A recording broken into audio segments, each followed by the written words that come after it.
안녕하십니까. 해피 바이킹의 햇바 중편방송, 중도, 중립 편파방송 해피 바이킹 TV 햇바입니다. 여러분 주말 잘 보내셨나요? 여러분이 정치에 관심이 있든 또는 국제문제에 관심이 있든 사회 어떤 분야든 여러분이 또 어떤 일을 하시든지 그 일들이 여러분 마음에 좀 들고 하루를 살고 한 주를 보냈을 때에 내가 참 제대로 살았다, 후회 없이 즐겁게 살았다 하는 그런 시간들을 보냈으면 좋겠어요. 이게 김동규 성악가가 부르는 10월의 어느 멋진 날에요. 참 10월이 아직 되진 않았지만 가을을 노래하는 참 좋은 노래인데요. 이제 내일 남북 정상회담이 진행될 예정이고 시작될 예정인데 3일간 의미를 부여하자면 어마어마한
여러분이 사랑하는 사람이 있다면 하루의 삶이 설레고 멋질 거예요. 제가 그 시를 잠깐 읽어볼게요. 10월의 어느 멋진 날에 눈을 뜨기 힘든 가을보다 높은 저 하늘이 기분 좋아. 휴일 아침이면 나를 깨운 전화. 오늘은 어디서 무얼 할까? 창밖에 앉은 바람 한 점에도 사랑은 가득한 걸. 널 만난 세상 더는 소원 없어. 바램은 죄가 될 테니까. 가끔 두려워져 지난밤 꿈처럼 사라질까 기도해.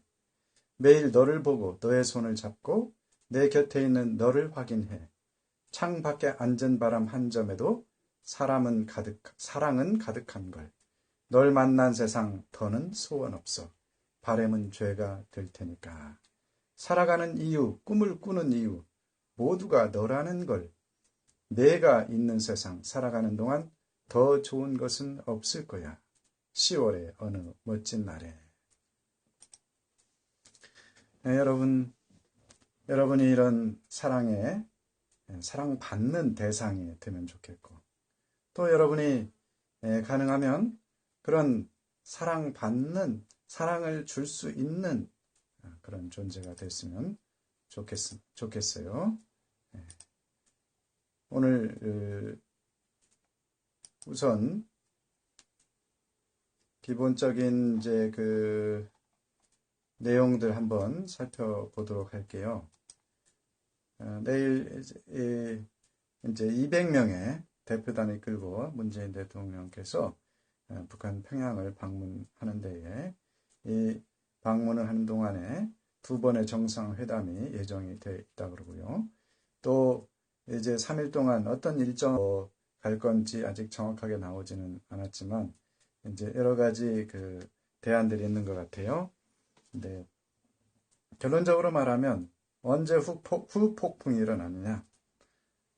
첫째는 비핵화와 관련돼서 북한과 미국 사이에 납득이 가능하고 서로 수용이 가능한 그런 제안이 나오지 않았을 때, 분명히 북한과 미국과의 지금 교착 상태인데 이 교착 상태를 타개할 어떤 제안이 또는 뭐 제안만 돼서는 안 돼요. 제안을 해서 그것이 북한과 미국 양측에 받아들여질 수 있는 수준의 제안이 나올 것이냐. 이제 그 부분이죠.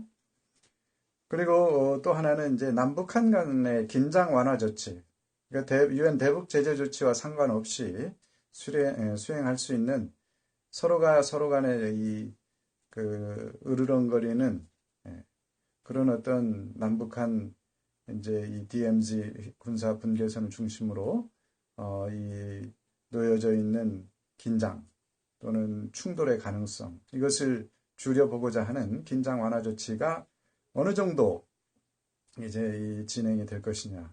뭐 군사회담을 통해서 이제 JSA를 비무장화하고 자유왕래한다든지 또는 GP 초소를 이제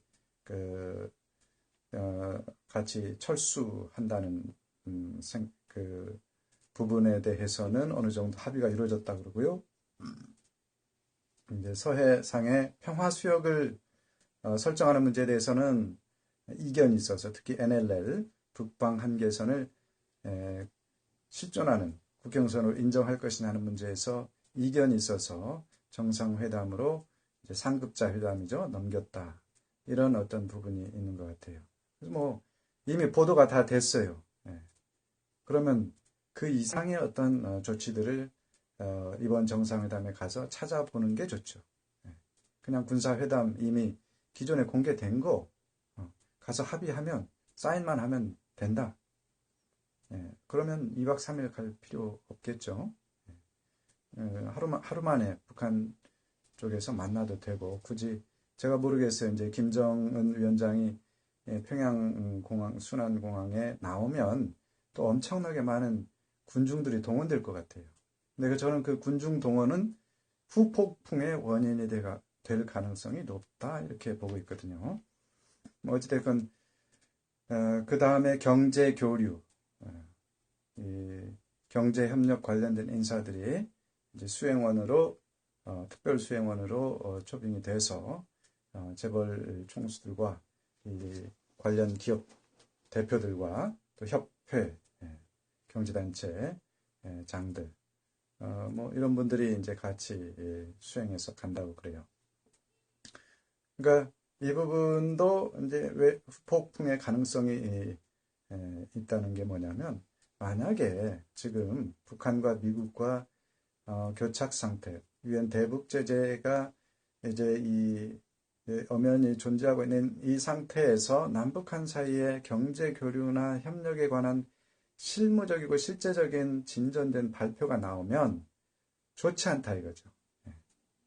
좋을 것이 별로 없다. 왜냐하면 이제 미국이 지금 대북 제재 조치를 강화하는 이제 해상에서의 검색, 특히 ship to ship, 그러니까 배에서 선박 대 선박 간 환적하는 유형으로 석탄이나 석유 또는 대북 그 물자를 유엔에서 이제 금지시킨 무역이나 금융에 관련해서 금지시킨 물품을 이제 이 우회해서 편법적으로 그 소통시키는 그런 문제를 엄격하게 다루겠다 하는 이제 발표를 하고 거기에 대해서도 실질적인 어떤 조치들이 있지 않을까 이렇게 생각을 하거든요.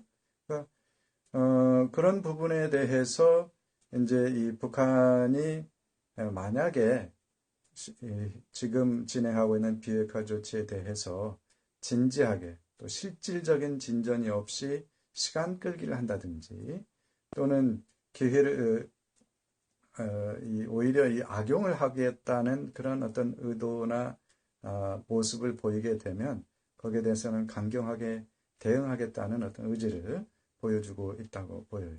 그래서 이 세 가지가 이 남북 정상회담의 이 성공과 실패 또는 어떤 성공 실패를 규정할 수 없다 할지라도 후폭풍을 일으킬 수 있는 가능성이 있다는 거죠. 그래서 비핵화와 긴장 완화 또 경제 교류라고 하는 이 세 가지 관점에서 균형을 잡고 우리가 지금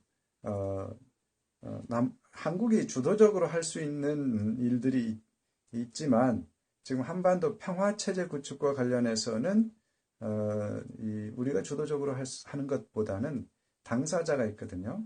그러니까 북한과 미국이 당사자 간의 이제 불신을 극복하고 또 불신뿐만 아니라 서로 억울하다. 상대방에게 먼저 해라. 이것은 나는 너를 못 믿겠다. 이런 뜻이고요. 또 이렇게 해라 하고 요구하는 것은 이제 어떻게 보면 내가 더 많은 것을 얻겠다 하는 의지를 드러내는 거거든요.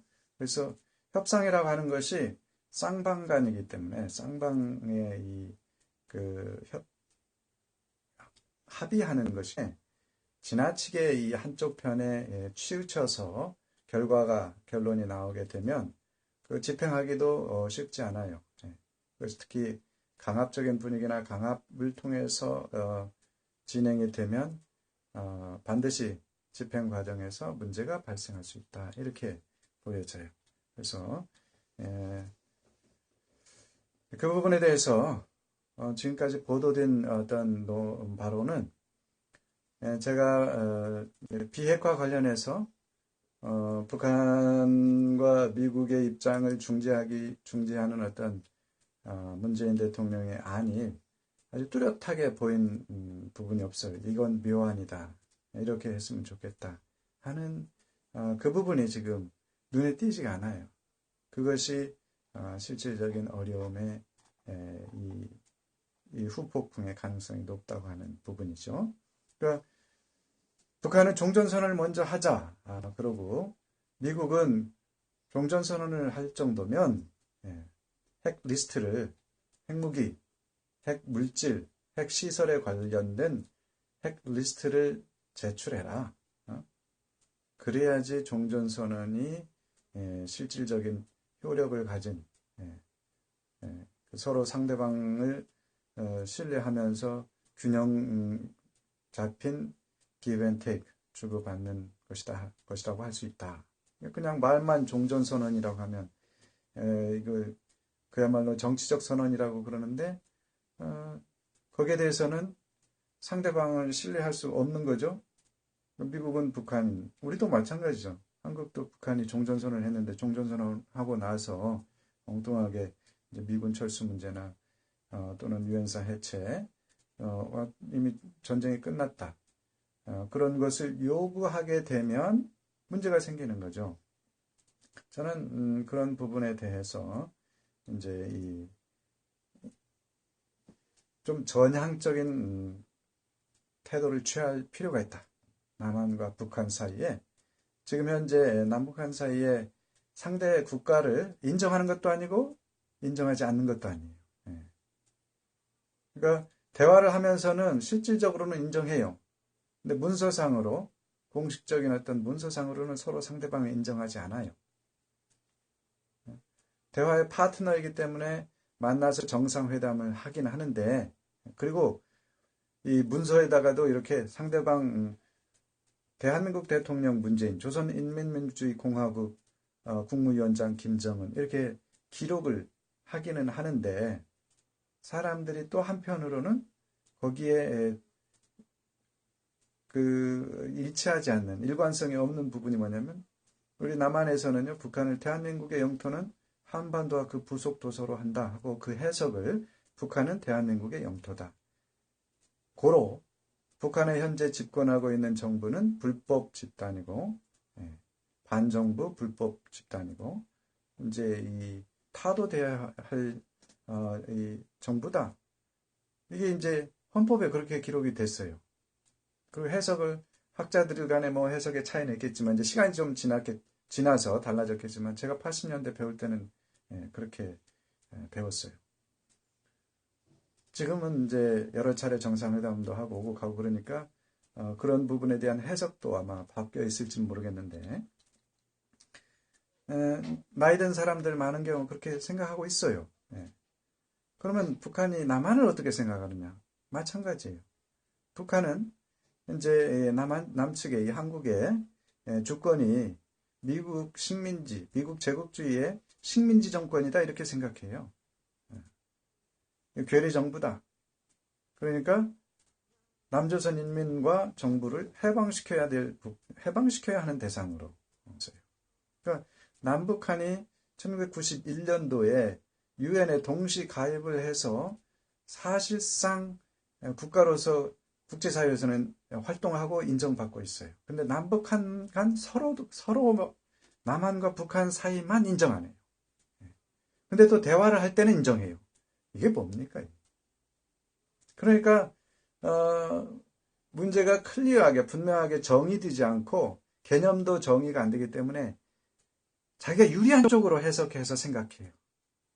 계속 갈등과 오해가 생길 수밖에 없죠. 문재인 정부 이제 북한에 대해서 진보적으로 평화 또는 대화주의자이기 때문에 대화하고 있어요. 근데 만약에 문재인 정부가 거기서 특별하게 성과가 없이 끝났다 그러면 다음 정부가 예를 들어서 보수 정부가 들어왔다. 그럼 보수 정부에서는 그런 어떤 대화의 관계를 끊을 가능성이 높아요. 그 이유가 뭐냐? 이 헌법상에 많은 사람들이 갖고 있는 인식상에 그 차이가 크기 때문에 그래요. 상대방을 근데 국가로 인정을 하면 전혀 다른 접근을 할 수가 있어요. 국가라고 하는 것은 국경선을 이제 지정해야 돼요. 국경선, 국민 영토 주권이라고 하는 국가의 기본 요소를 갖추고 있어야 되니까 지금 남북한 간에 문제가 되는 게 이제 국경선이거든요. 우리는 북한도 우리 땅, 북한은 남한은 해방시켜야 될 우리 땅 이렇게 인식하고 있으니까 서로 영토에 관해서 합의가 없어요. 그러니까 NLL 이번에 평화수역을 지정하자 할 때에 답을 못 찾아요. 근데 저는 그 부분에 대해서 국경선을 인정해 주는 게 좋다. 이렇게 생각하고 왜 그러냐. 북한이 우선은 이제 대화하면서 국가로 인정해 줬을 때에 이 국가의 정책에 대해서 이제 상대방의 불간섭, 내정 불간섭의 원칙이죠. 국제 문제는 국제 무대에서 해결하되 국내 문제는 국내에서 해결하도록 하는 거죠. 그러니까 핵 무기와 같은 것은 국제 문제죠. 유엔에서 처리하고 있는 국제 문제이기 때문에 비핵화는 북한이 유엔의 어떤 대북 체제 또는 유엔 체제 하에서 미국과 합의해서 해결할 문제다. 비핵화 관련해서 한국이 북한에 대해서 이래라 저래라 또는 뭐 미국에 대해서 이렇게 저렇게 얘기할 그런 이 상황은 아니에요. 실질적으로. 물론 한미 동맹 체제 하에 있기 때문에 우리의 입장을 미국에 얘기해서 전달해서 반영할 수는 있죠. 근데 기본적으로 국제사회에서 확인되고 추진되고 있는 것은 북한의 비핵화거든요. 또는 한반도에서 비핵화다 이거죠. 적어도 평화체제 내에서는 한반도 내에서 비핵화 체제를 갖추는 거죠. 예를 들어서 북한이 주권 국가로 인정을 받아요. 남한이 주권 국가로 북한으로부터 서로 상호적으로 인정을 받으면 북한은 이제 비핵화할 때 한반도 비핵화라고 하거든요. 정 힘들면 중국의 핵 우산 안에 들어가면 돼요. 물론 북한 그동안에 고구려 시대 그 이전부터겠죠. 고조선 고구려 시대부터 이 북한과 중국 사이의 관계가 우호적이기도 하지만 또 아주 대립적이고 또 전쟁까지도 해본 경험이 있기 때문에 아마 북한과 중국이 그렇게 핵 우산을 제공할 만큼 끈끈하냐? 그 부분은 잘 모르겠어요. 근데 그 부분도 미국이나 한국에서 인정해주면 돼요. 그러니까 북한에서 핵을 폐기하고서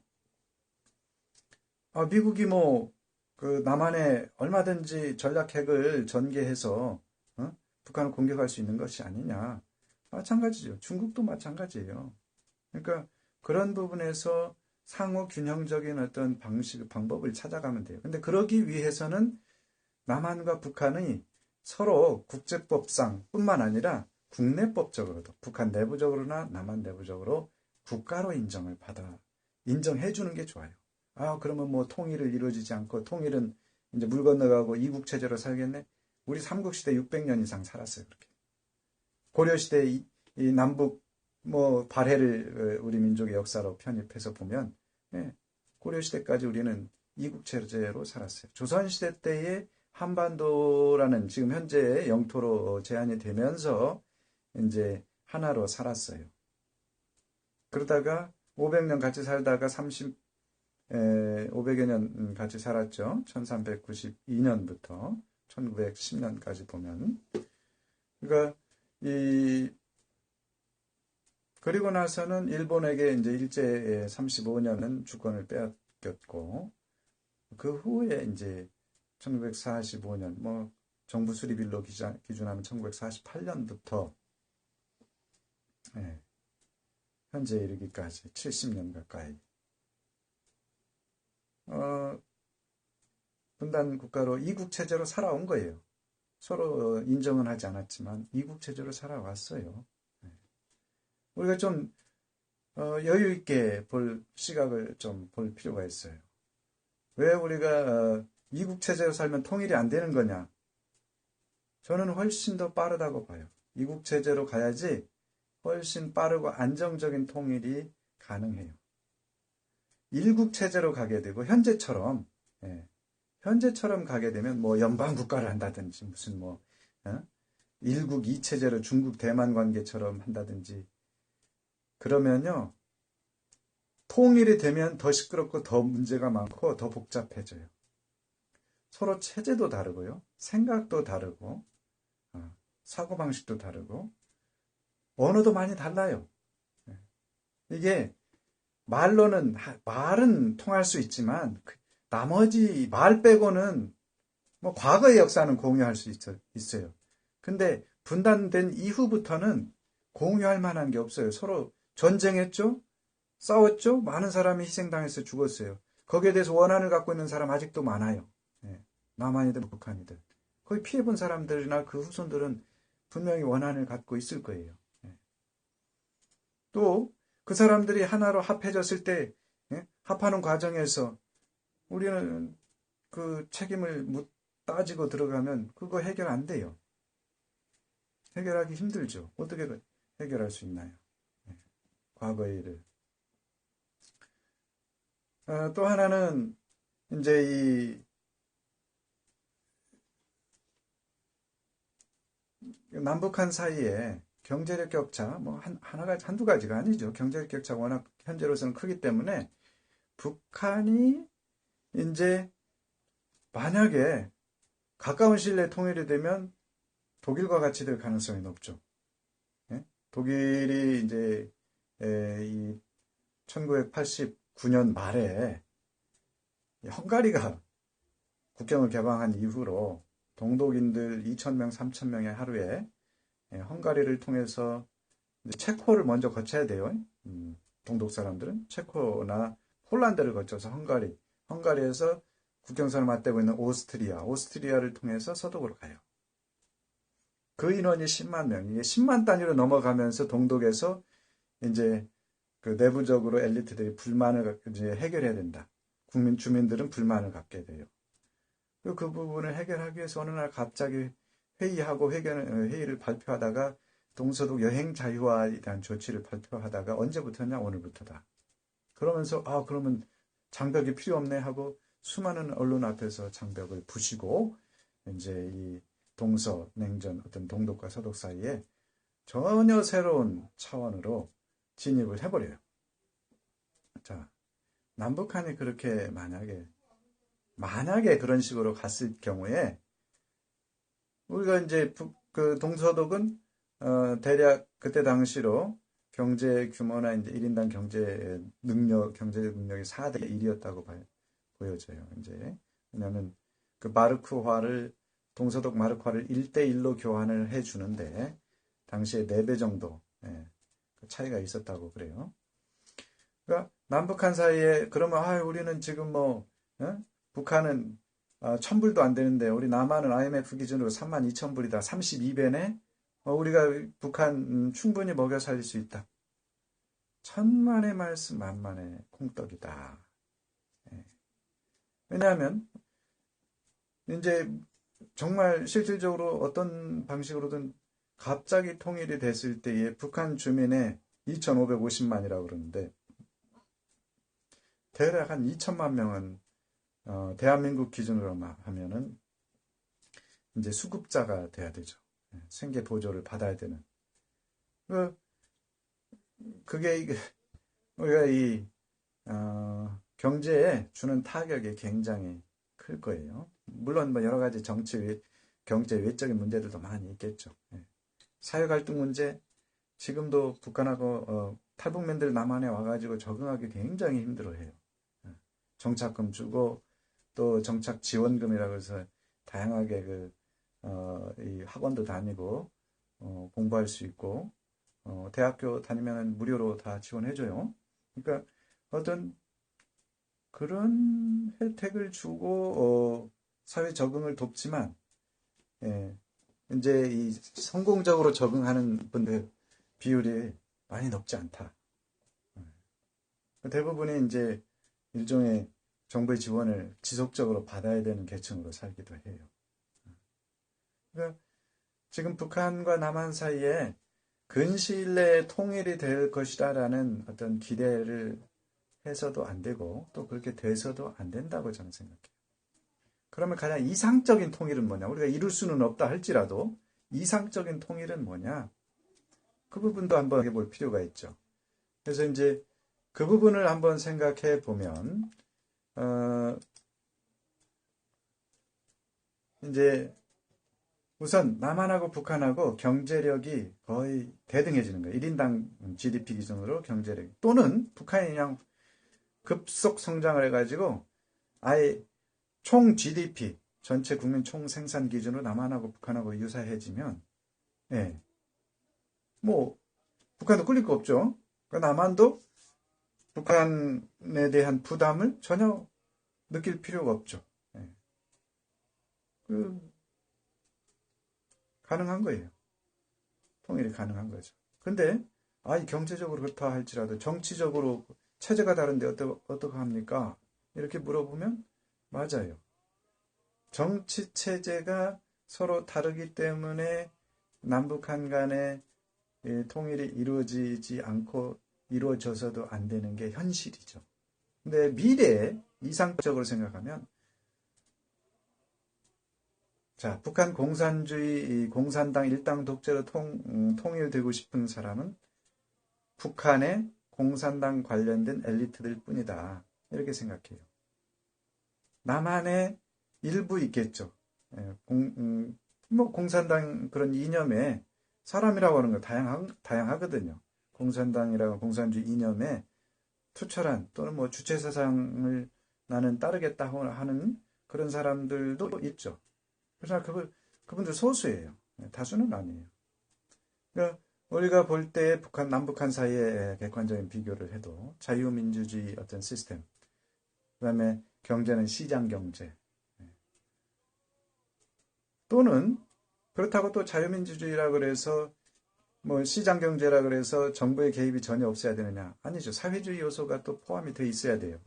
그래서 제가 북유럽 얘기를 하는 이유가 북유럽은 자유민주주의 체제이면서 동시에 사회주의적 성향이 강한 나라예요. 사회주의는 아니지만, 왜냐하면 개인의 그 소유권을 다 인정해 주거든요.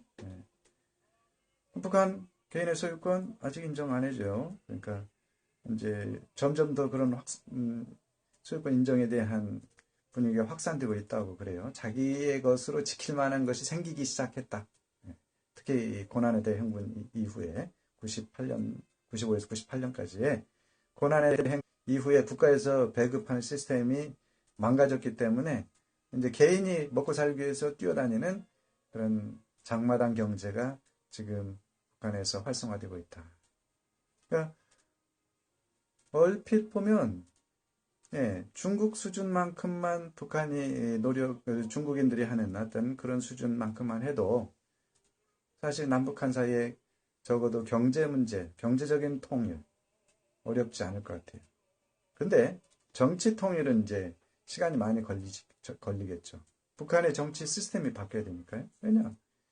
일당 독재이면서 1인, 지금은 왕정 체제나 거의 마찬가지예요. 백두혈통, 김일성, 김정일, 그리고 김정은이 집권하고 있고, 그리고 나서 김정은 아들이 또 그 다음 세대에 이어가는 어떤 지도자가 된다. 이렇게 생각하게 되면 남북한 간의 통일이 되겠어요? 불가능하죠. 안 되죠. 뭐 이렇게 생각할 수 있죠. 김정은이 이제 이 기존의 어떤 그 시스템 체제를 자유민주주의 체제로 바꾸는 어떤 노력을 해가지고 본인은 서구의 이제 왕들처럼 왕정처럼 상징적인 지도자, 왕, 또 왕으로 하기가 불편하면 왜냐하면 조선인민민주주의 공화국 DPRK라고 할 때 R이 리퍼블릭이거든요. 공화정이기 때문에 왕은 인정하지 않아요. 그것도 이제 불일치예요.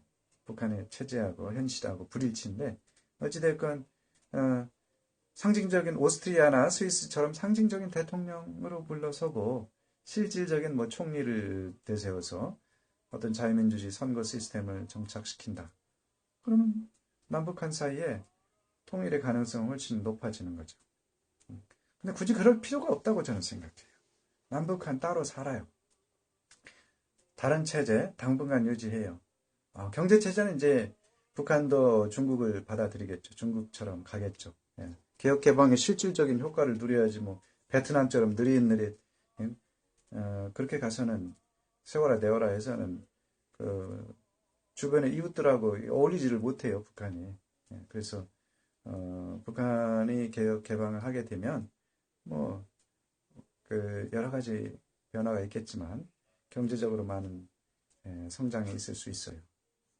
그 다음에 이제 그런 어떤 경제와 정치적인 그 밑에 하부 구조들이 뭐 군사, 사회, 문화 시스템, 스포츠 이런 것들 학술교류 다 있는데 그 두 가지예요. 정치와 경제 시스템이 유사해질 때에 또 그 능력이 유사해질 때에 그때쯤 가면은 서로 사람들이 국민들의 수준도 의식 수준도 높기 때문에 중국하고 일본, 러시아 또는 미국이 이렇게 이제 존재하면서 우리가 따로 살 때에 손해 보는 일들이 좀 있다. 억울하다.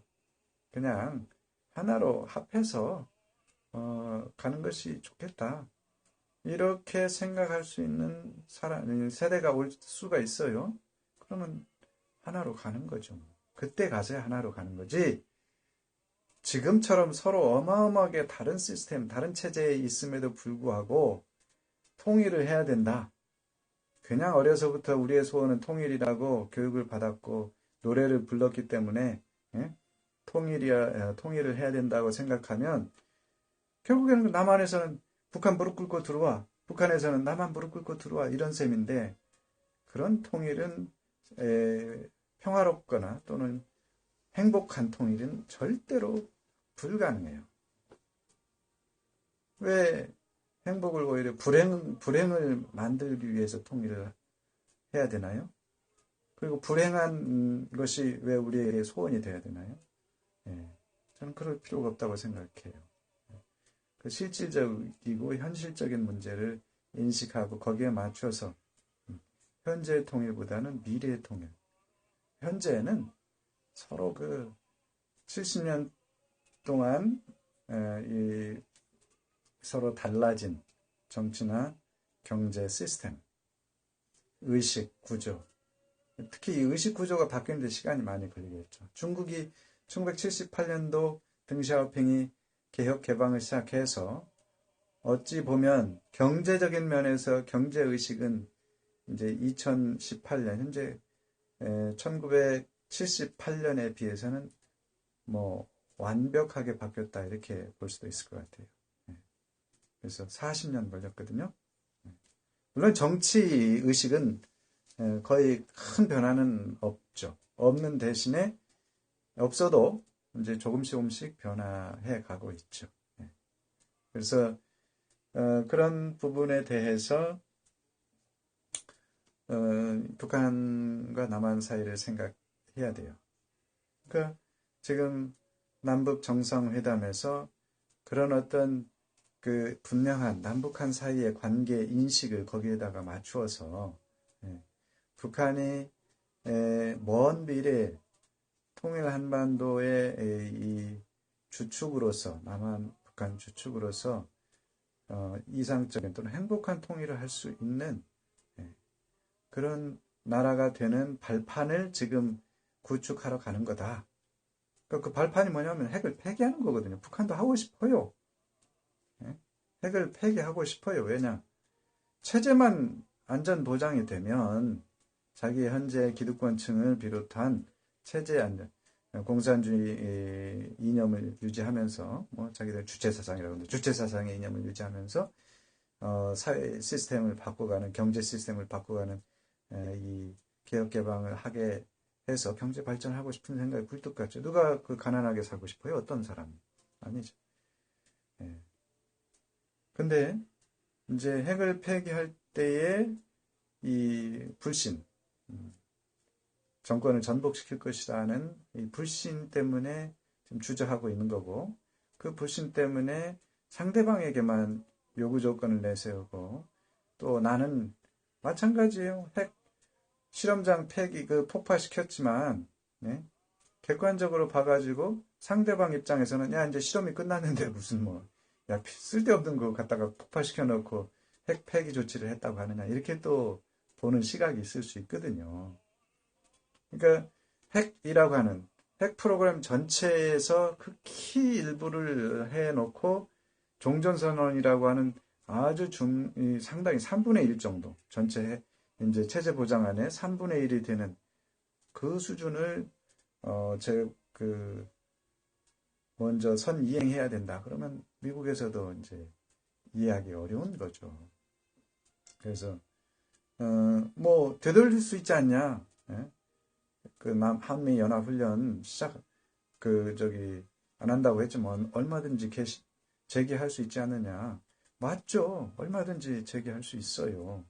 근데 재개한다고 할 때에 정당성이 없으면 절대 쉽게 재개 못 하거든요.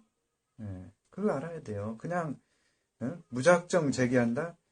한국과 미국의 사회가 그렇지 않아요. 우리 또 트럼프 대통령께서는 또 계산에 아주 밝으신 분이라 그렇지 않아요. 북한은 이제 그런 부분에 대해서 왜냐하면 자본주의의 어떤 논리 또는 시민과 국민과 이 지도층과의 그 관계에 대해서 충분한 이해가 없기 때문에 오해가 생길 수가 있어요.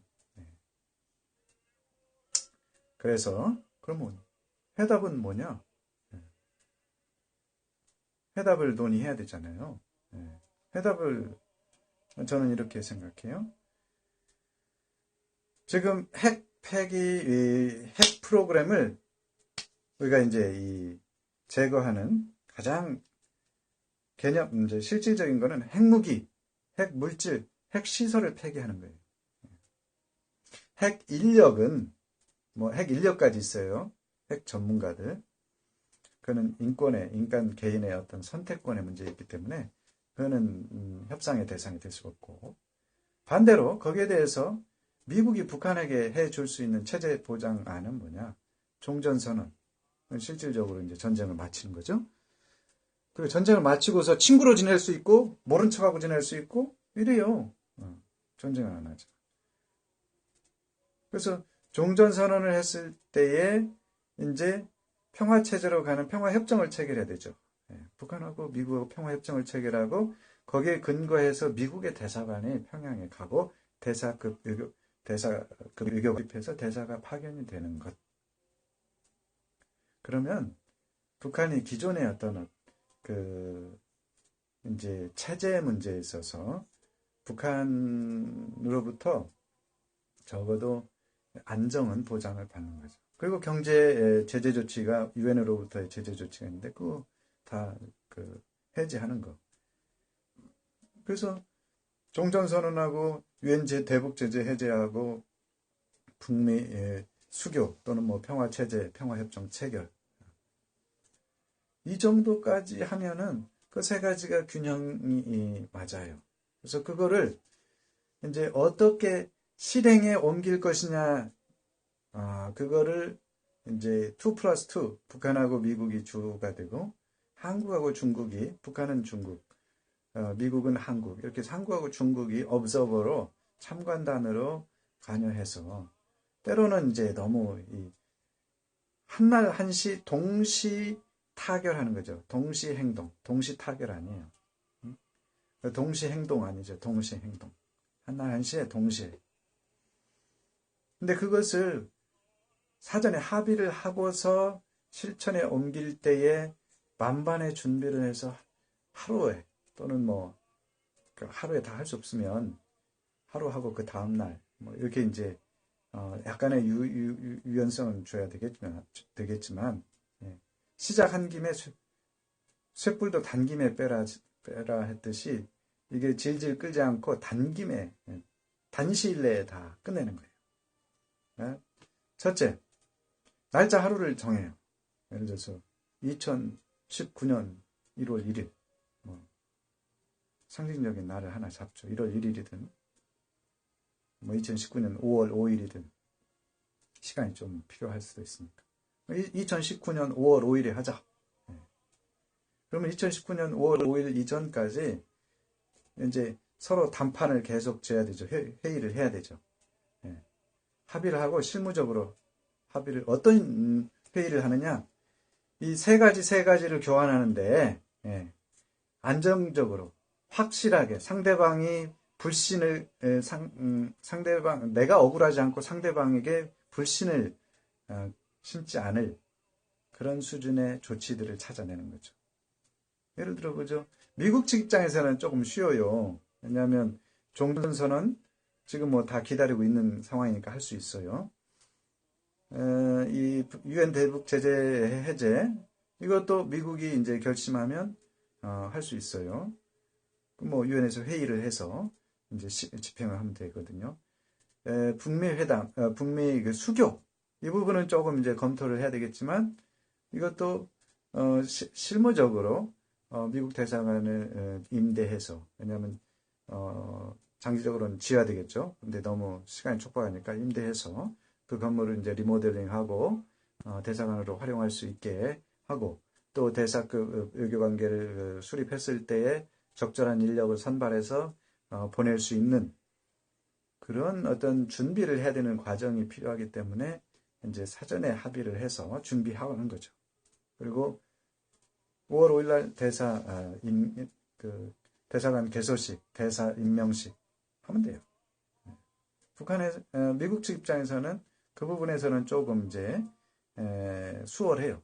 근데 이제 실질적으로 우리가 비핵화하기 때문에 핵 폐기하는 그 과정은 기술적인 문제까지 포함돼서 쉽지는 않을 거다. 쉽지 않기 때문에 사전에 그 3대3 그 맞교환 조치에 대해서 합의를 해놓고 이제 어느 수준까지 당일날 그리고 그 다음날 또는 뭐 일주일 내에 또는 한 달 내에 이게 이제 처리를 할 것인가 합의를 해야 된다는 거죠. 그 합의를 한다는 게 북한이 이제 핵 무기 개수가 있을 거예요. 지금 이미 만들어 놓은 핵무기를 60개면 60개 신고한 후에 바로 반출을 할 수 있게 하는 거죠. 60개를 저는 이제 그 전문가가 아니니까 당일날 다 반출할 수 있으면 당일날 반출 다 하는 거예요, 그냥. 그리고 반절만 당일날 처리 가능한 그런 어떤 그 부분은 반절분이다.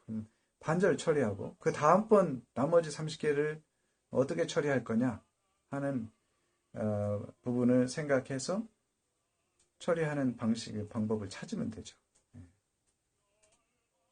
그리고 당일 처리 이제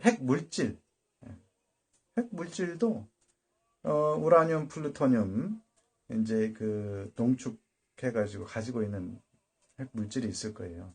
이 부분은 아마 시간이 많이 걸릴 수도 있을 것 같은데 어찌됐건 핵물질도 반출은 가능한 거니까 상징적으로 그 당일날 반출하는 거예요. 그리고 어떤 시간을 두고서 신고된 그 핵물질을 다 반출하는 거죠. 네. 그거 검증까지 하고 시설 검증하고 찾고 이거는 사전에 다 끝나야 돼요.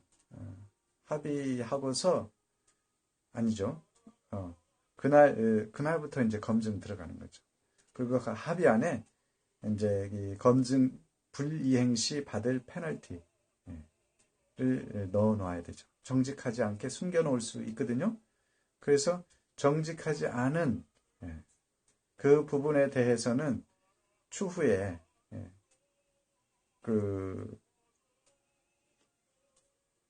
거기에 대한 보복은 아니지만 이 징벌 조치가 있어야 되겠죠. 안 그러면 반절 내놓고 반절 숨겨놓고 이러면은 안 되죠.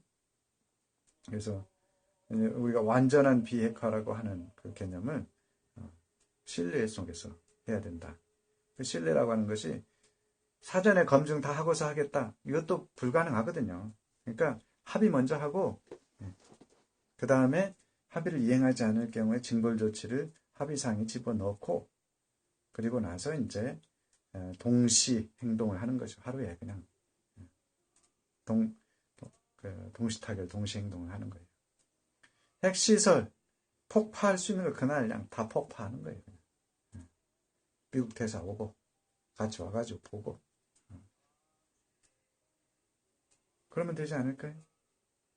제 아이디어고 제 제안이에요. 왜냐하면 우리가 그 한국 사람들은 이제 전세라고 하는 특별한 어떤 독특한 문화가 있는데 이제 집을 사고 팔고 하면서 전세입자 문제가 좀 있어요. 심각해요.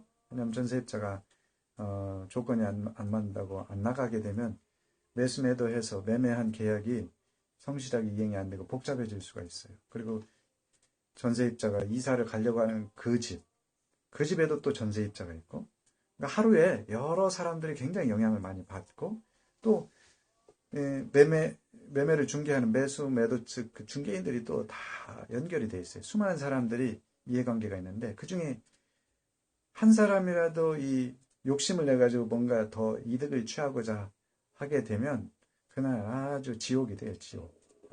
제가 그런 걸 한번 경험했는데 지옥이에요. 그러니까 우리가 믿을 수 없는 문제 중에 하나는요. 안 와요. 현장에 안 나타나요. 자기가 집 팔고서 계좌로 돈만 입금해라 하고 안 나와요. 안 나오면 어떻게 되느냐? 돈을 줄 수가 없죠. 확인하고 전세입자가 나가야지 돈을 줄 수 있는데 전세입자는 나한테 돈을 먼저 주어라. 응? 나한테 그 매수자가 돈을 줘야지 내가 잔금을 그 전세입자한테 빼줄 수 있다. 뭐 이렇게 얘기하고 매수자한테 그럼 전세입자는 뭐냐면 나 이사비 줘라. 응? 왜 이사비 준다고 해놓고 안 주냐? 이사비 안 주려고 하니까 이제 생긴 문제였거든요. 근데 그런 식으로 여러 사람들이 막 이제 거기에 이사차들 몇 대 이제 이 관련된 이삿짐 그 센터 사람들도 계속 대기해야 되고 결국에는 이런 어떤 문제가 북한과 미국, 한국과 중국 사이에 발생할 가능성이 크다. 신뢰가 없기 때문에. 직접 당사자들이 나서서 옆에서 참관인들이 보는 가운데 한쪽이 억울하다고 생각하지 않을 수준까지 합의를 해줘야 된다. 그렇게 해서 시뮬레이션을 해본 다음에 한날 동시에 그 관련 당사국 이제 4개 나라 그 참여해가지고 동시 집행하는 거예요. 동시에 행동하는 거예요. 제가 보기에는 그 방식 외에는 답이 없다고 봐요. 그렇지 않으면 지금처럼 단계적으로 하나 주고 하나 받는다. 옛날 말했잖아요. 북한은 살라미 전술을 좋아한다고. 그러다가 중간에 무슨 사건이 터지면 원위치. 물론 지금 트럼프 행정부에서는 조금 다를 거예요. 왜냐하면 트럼프 대통령이 이미 김정은하고 만났기 때문에. 근데 그것도 변수가 있어요. 트럼프 대통령이 지금 선거에서 지게 되면 탄핵의 가능성이 있어요. 트럼프 대통령이 물러났다. 그럼 김정은, 나 모른다. 그리고 나서 이제 핵체제를 인정해달라고 그러고 중국하고 러시아하고 이제 따로 어떤 그 은밀하게 이제 체제를 유지하면서 또 진행을 이런 식으로 하게 되겠죠. 근데 뭐 오래 가지는 못할 거예요. 김정은 체제도. 그렇게 중국이 이제 정말 지금의 2배로 또 발전을 해보세요. 북한 뒤집어져요. 남한하고는 통제가 가능한데 북한하고 중국하고는 통제가 안 돼요. 그 옆집이 2배 더 잘 살아졌는데 북한은 여전히 10년 전이나 20년 전이나 똑같다. 그러면 김정은 체제 자체가 조금 운속하기가 쉽지 않을 거다. 그래서 하여튼 내일부터 시작되는 남북 정상회담에서 문재인 정부가 그런 면을 염두에 두고 이 비핵화 조치에 대한 실질적인 진전 방안, 내부적인 상황을 정확하게 제가 알 수는 없기 때문에 북한과 미국이 상호 어느 정도 수준에서 만족할 것인가에 대한 기준, 이게 다르거든요. 그러니까 어느 정도 줘야지 서로 협상이라고 하는 게 타협이 필요한데 상대방이 원하는 것을 다 해줄 수는 없어요. 북한은 미국에 종전선언을 해달라. 미국은 북한에게 핵 리스트를 제출해달라.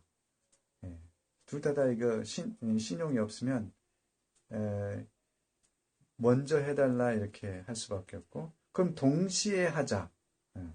종전선언과 이 비핵화 리스트 제출을 동시에 한다 할지라도 북한이 그거는 받아들이기 어려울 거예요.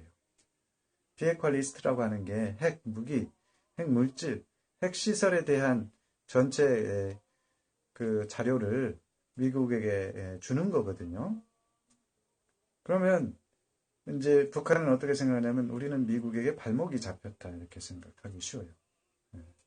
만약에 이번에 이제 문재인 대통령이 북한에 가서 김정은 위원장이 그렇게 하겠다. 동시에 종전선언하는 날 핵 리스트를 제출하겠다.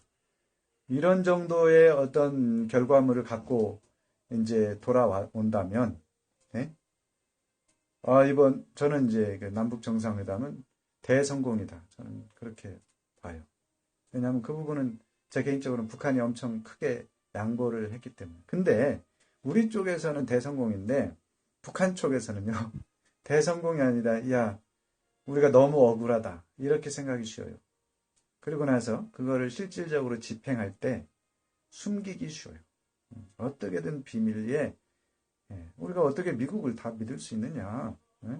일부만 자료의 일부만 제출하고 일부는 숨길 가능성이 높다 이거죠. 그러면 또 방법이 있죠. 차라리 종전선언과 비핵화 리스트에 이제 일부 예를 들어서 50%나 80%나 일부 리스트를 제출해라. 이렇게는 또 타협을 해 볼 수도 있죠. 왜냐하면 우리가 이 북한에 대해서 이제 이 비밀리에 추정치는 다 갖고 있겠죠. 그리고 핵 물질이나 핵 시설에 대한 대략적인 어떤 추정치는 다 갖고 있을 거예요. 근데 정확한 정보는 없어요. 예. 그래서 추정치를 통해서 이제 100%를 예를 들어서 그 기준으로 해서 이제 50% 리스트를 제출해라 이렇게 할 수도 있죠. 그러면 그 기준은 뭐냐? 그 기준을 명확하게 해야 되는 거죠. 50%만큼만 제출하면 나머지 북한은 50% 정도는 갖고 있다.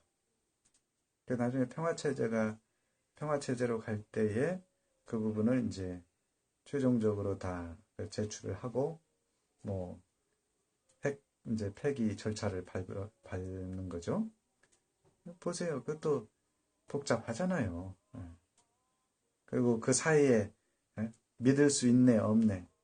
성실하게, 정직하게 신고했네, 안 했네.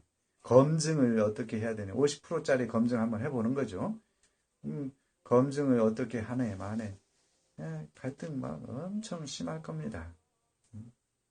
그러니까 단계별로 한 단계 한 단계 이렇게 추진하려고 하면 정답을 이렇게 해법이 없을 것 같아요.